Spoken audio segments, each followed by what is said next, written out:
बृहस्पतिवार की कहानी। एक डुकरिया थी। बृहस्पतिवार उपासी रहती थी। पीले दौल भिगोकर गुड़ लेकर पूजा करती और पीली गाय को खवाती। खुद भी पीला खाना खाती। पर वो बहुत गरीब थी, सो पड़ोसिन से मठा लाए के उसमें हल्दी मिलाए के मीड़ के रोटी खा लेती। एक दिन पड़ोसिन ने मठा की मना कर दी, तो घर पे आके भूखी प्यासी सो गई। ऐसे ही 3 दिन हो गए। बृहस्पति देव का सिंहासन हिला तो बृहस्पति देव ब्राह्मण के भेष में आए और अम्मा से बोले, अम्मा तू ऐसी उदास क्यों सो रही है? अम्मा बोली, कुछ नहीं बेटा। तब बृहस्पति देव बोले, कुछ बात तो होगी। अम्मा बोली पड़ोसिन से मठा लाए के खाए पी लेती। पड़ोसिन ने मठा की मना कर दी। अम्मा मना कर दी, सो अम्मा के द्वार पर बृहस्पति देव गाय बांध गए। गाय सोने का गोबर करे, हिरन का पेशाब करे, बैठ जाए तो बालों में से मोती झड़े।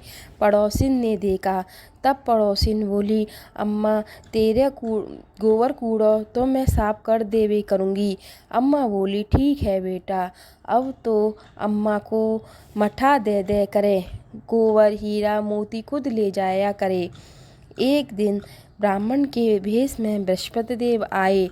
तब बोले, अम्मा आज रात तो खूब जोर से बारिश होगी, सो अपनी गाय को अंदर बांध लियो। अम्मा ने गाय को अंदर बांध लिया तो पड़ोसिन चिढ़ गई। पड़ोसिन को गोबर नहीं मिला तो उसने राजा से जाके चुगली कर दी कि अम्मा के पास तो ऐसी गाय है जो सोने का गोबर करे, हिरन को पेशाब करे, सोवे तो मोती गिरे। ऐसी गाय तो राजा राजमहल में होनी चाहिए।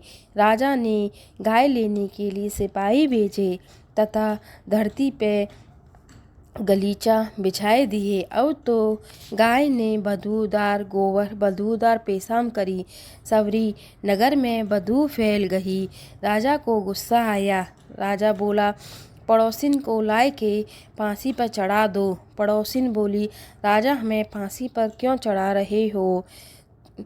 तो अम्मा को बुलाया तो अम्मा ने गाय पर हाथ फेरा तो गाय ने सोने का गोबर करा, हिरन का पेशाब करी और बैठ जाए तो बालों में से मोती झड़े। तब राजा ने अम्मा से पूछा कि अम्मा तुम्हारे पास यह गाय कहाँ से आई? अम्मा बोली कि मुझे तो बृहस्पति देव ने यह गाय दी है। तो राजा ने अम्मा की गाय अम्मा को ही दे दी। जय हो बृहस्पति देव। अम्मा को दिया जैसे ही वैसे ही सबको देना। जय हो बृहस्पति देव।